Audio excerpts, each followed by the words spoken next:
नमस्कार दोस्तों, आप सभी का स्वागत है हमारे चैनल में। आज आए हैं हमारे चैनल पर तो हम छोटी सी विनती है, हमारे चैनल को लाइक और सब्सक्राइब ज़रूर कर लीजिएगा। मैं एक कहानी लेकर आई हूँ जो ज्ञानवर्धक कहानी है।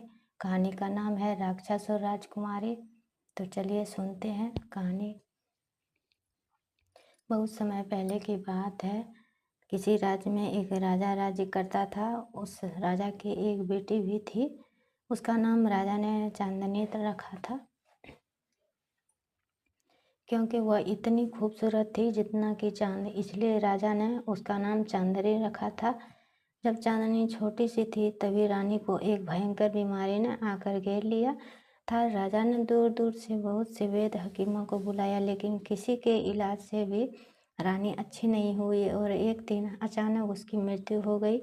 राजकुमारी का पालन पोषण राजा ने बड़े लाड़ प्यार से किया था। वह उसे लड़कों की तरह पालता था। शिकार के समय भी वह उसने अपने साथ ले जाता था, इसलिए राजकुमारी चांदनी को भी शिकार का बहुत शौक हो गया था। अब वह शिकार के लिए अपने पिता के साथ नहीं जाती थी। राजकुमारी जब भी शिकार करने जाती थी तो उसके साथ 6-7 सिपाही भी जरूर जाते थे। अचानक एक दिन चांदनी अपने पिता से बोली, पिताजी आज आप एक बात की आज्ञा दें। किस बात की आज्ञा? राजा ने पूछा। वह बोली, पिताजी आज मैं शिकार पर अकेली जाना चाहती हूँ, कोई मेरे साथ नहीं जाएगा। नहीं बेटी, तुम्हारा वहाँ अकेले जाना ठीक नहीं है, तुम यहाँ हरगिज अकेली नहीं जाएगी। राजा ने कहा, मगर क्यों पिताजी? ऐसे भयानक जंगल में न जाने कितने खूंखार जानवर मिलते हैं। अगर तुम्हें कुछ हो गया बेटी तो मैं तो जीते जी भी मर जाऊंगा। उन्होंने समझाया, लेकिन चांदनी अपने पिता से लगातार यही जिद किए जा रही थी। वह अपनी बात पर अडिग थी। अंत में राजा को हार मान लेनी पड़ी और उसने चांदनी को अकेले जाने की इजाज़त दे दी। राजा अपनी बेटी से बहुत प्यार करता था, इसलिए उसे भेजने में वह काफ़ी घबरा रहा था। चांदनी शिकार के लिए अकेली ही निकल पड़ी। वह घोड़े पर सवार एक घने जंगल में पहुंची। वहाँ एकदम सन्नाटा था, आसपास कोई भी नजर नहीं आ रहा था। तभी उसकी नज़र तालाब के किनारे बैठे एक आदमी पर पड़ी। वह तालाब में से मछलियाँ पकड़ रहा था। वह आदमी देखने में बहुत ही सुंदर था। चांदनी अपने घोड़े पर बैठे बैठे उस तालाब के किनारे पहुंची और उस आदमी से बोली, सुनो युवक, तुम यहाँ अकेले जंगल में बैठकर क्या कर रहे हो? उसने आश्चर्य से पूछा। वह युवक बोला, मैं यहाँ तालाब में से मछली पकड़ने आया था। लेकिन आप कौन हैं? मैं राजकुमारी हूँ, उसने बताया। राजकुमारी? वह आश्चर्य से बोला, हाँ, मेरे पिता यहाँ के राजा हैं और मैं इस नगर की राजकुमारी, उसने मुस्कुराकर बताया। वह युवक फौरन उठकर खड़ा हो गया। उसने अपना सिर झुकाकर राजकुमारी को प्रणाम किया, फिर बोला, माफ़ करना राजकुमारी जी, मैं आपको पहचान नहीं सका था। आप बताइए, मैं आपकी क्या सेवा कर सकता हूँ? मुझे आपकी सेवा करके बड़ी खुशी होगी। राजकुमारी मुस्कुराकर बोली, हमें तुम बहुत पसंद आए। क्या नाम है तुम्हारा? मेरा नाम राम है, उसने बताया। राजकुमारी ने कहा, मेरा नाम चांदनी है। बहुत सुंदर नाम है, जितनी खूबसूरत आप हैं उतना ही खूबसूरत आपका नाम है, राम ने कहा। राजकुमारी मुस्कुराकर बोली, राम, तुम हमें पहली ही मुलाकात में भा गए हो, क्या तुम हमसे दोस्ती करोगे? वह बोला, क्यों, आप मेरा मजाक बना रही हैं? आप में और मुझ में ज़मीन आसमान का अंतर है। हम तुम्हारा कोई मजाक नहीं बना रहे हैं राम, हमारी बात का यकीन करो। उसकी बात सुनकर राम अवाक रह गया। वह अपलक उसे निहार रहा था। इस प्रकार क्या देख रहे हो? मैं देख रहा हूँ कि क्या आप वाकई सच कह रही हैं या फिर मैं कोई सपना देख रहा हूँ। नहीं राम, हमने बिल्कुल सच कहा है, तुम कोई सपना नहीं देख रही हो। राम खुश हो गया।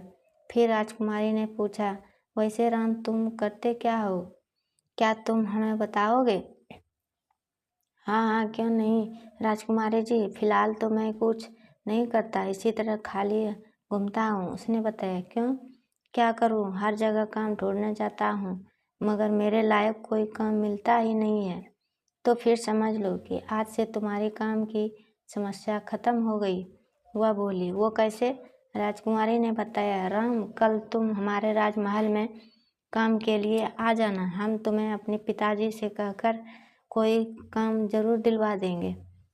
राम ने कहा, बहुत बहुत धन्यवाद राजकुमारी जी, मैं कल सुबह ही आपके महल पहुंच जाऊंगा। अच्छा राम, अब मैं चलती हूँ, तुम याद करके अवश्य पहुंच जाना, वह बोली। फिर वह दोनों अपने घर लौट गए। राम को राजकुमारी बहुत पसंद आई थी और राम राजकुमारी को बहुत अच्छा लगा था। दोनों एक दूसरे के बारे में सोच रहे थे। शाम काफ़ी ढल चुकी थी। उधर राजा राजकुमारी के न लौटने पर काफ़ी चिंतित हो रहा था। वह काफ़ी देर तक राजकुमारी के लौटने की प्रतीक्षा करता रहा, मगर राजकुमारी अभी तक वापस नहीं लौटी थी। इसलिए राजा की बेचैनी बढ़ने लगी। उसने अपने सिपाहियों को बुलाया और आदेश दिया, जाओ अपनी राजकुमारी चांदनी को जंगल से ढूंढकर लेकर आओ। क्या राजकुमारी अभी तक नहीं लौटी? उन्होंने पूछा। नहीं, उसे गए हुए काफ़ी समय बीत गया, अभी तक वो वापस नहीं आई। महाराज, आपको घबराने की आवश्यकता नहीं है, हम अभी जाकर राजकुमारी को ले आते हैं, सिपाही बोले। जल्दी जाओ। सारे सिपाही राजकुमारी की तलाश में जंगल की तरफ चल दिए। सभी चारों ओर फैल गए। पूरे जंगल को उन्होंने चप्पा चप्पा छान मारा, मगर राजकुमारी नहीं मिली। सिपाहियों ने लौटकर बताया कि राजकुमारी कहीं भी पता नहीं चला। हमने इस नगर का चप्पा चप्पा छान मारा, मगर राजकुमारी को तलाश करने में हम असफलता रहे। इतना सुनते ही राजा घबरा गया। उसे अपने पैरों के नीचे से जमीन खिसकती दिखाई दे रही थी। वह सोच रहा था कि आखिर राजकुमारी गई कहाँ। उसने गुस्से में सिपाहियों से कहा, अरे बेवकूफ़, कहाँ चली गई मेरी बेटी? पता नहीं महाराज, वह बोले। पता नहीं, अरे उसे आसमान खा गया, जमीन निगल गई, कहीं तो होनी चाहिए, वो गुस्से से दहाड़ा। हमारी तो कुछ समझ में नहीं आ रहा है महाराज, आखिर राजकुमारी जी गई कहाँ? अरे बेवकूफ़, मैं कुछ सुनना नहीं चाहता, तुम जाओ और मेरी बेटी को ढूंढो, वो बेचैन होकर बोला। सिपाही फिर राजकुमारी की तलाश में निकल पड़े, मगर राजा की उत्सुकता बढ़ती जा रही थी। रात गुजर गई, मगर राजकुमारी का कहीं पता नहीं चल सका। राजा ने रात जागकर ही काट दी थी। सुबह सवेरे ही राम राजमहल पहुंचा। जब उसने राजा से राजकुमारी के विषय में पूछा तो राजा ने बताया, राम, हमारी बेटी चांदनी कल से लापता है, वह जंगल से वापस ही नहीं लौटी। क्या? हाँ राम। राम ने राजा को तसल्ली दी। आप घबराइए मत महाराज, मैं आपकी बेटी को ढूंढने जा रहा हूँ। ईश्वर ने चाहा तो मैं उसे वापस राजमहल लौटूंगा। इतना कहकर राम राजमहल से चल दिया और फिर उसी जगह पर जा पहुंचा जहां राजकुमारी से मिला था। वहां खड़े होकर राम इस बात का अंदाज़ा लगाने लगा कि राजकुमारी यहाँ से किस दिशा में जा सकती है। आखिर वह रास्ता कहाँ जा सकती है? वह अचानक कहाँ गायब हो गई? तभी उसके कानों में एक आवाज़ पड़ी, बेटा सुनो, कौन है? उसने पीछे मुड़कर देखा। उसके पीछे एक कमज़ोर सी बुढ़िया बैठी हुई थी।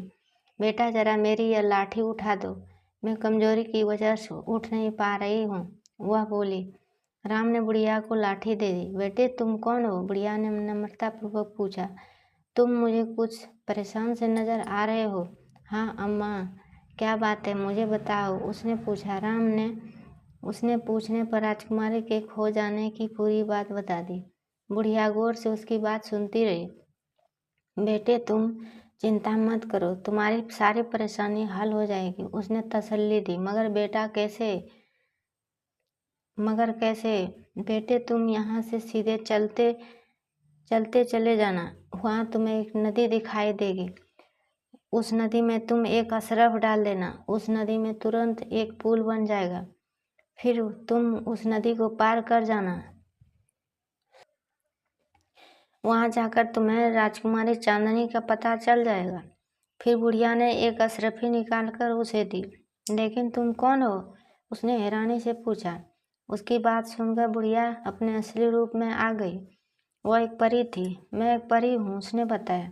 फिर वो परी वहाँ से उड़ गई। उसके जाने के बाद राम ने अपनी रास्ता तय करना शुरू कर दिया। रास्ते में उसे एक नदी दिखाई दी। नदी में उसने अशरफियाँ डाल दी।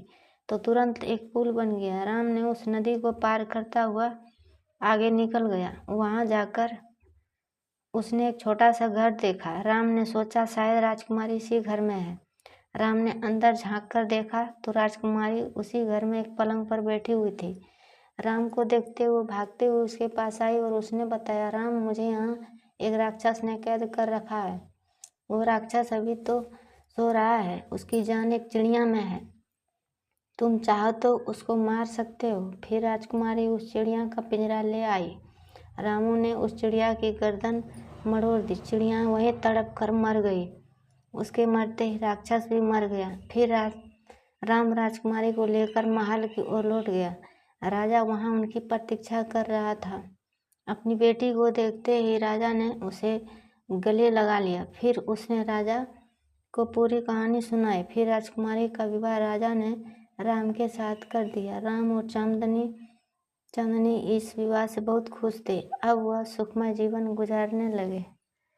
आप लोग को कैसे लगे कहानी कमेंट में ज़रूर बताइएगा।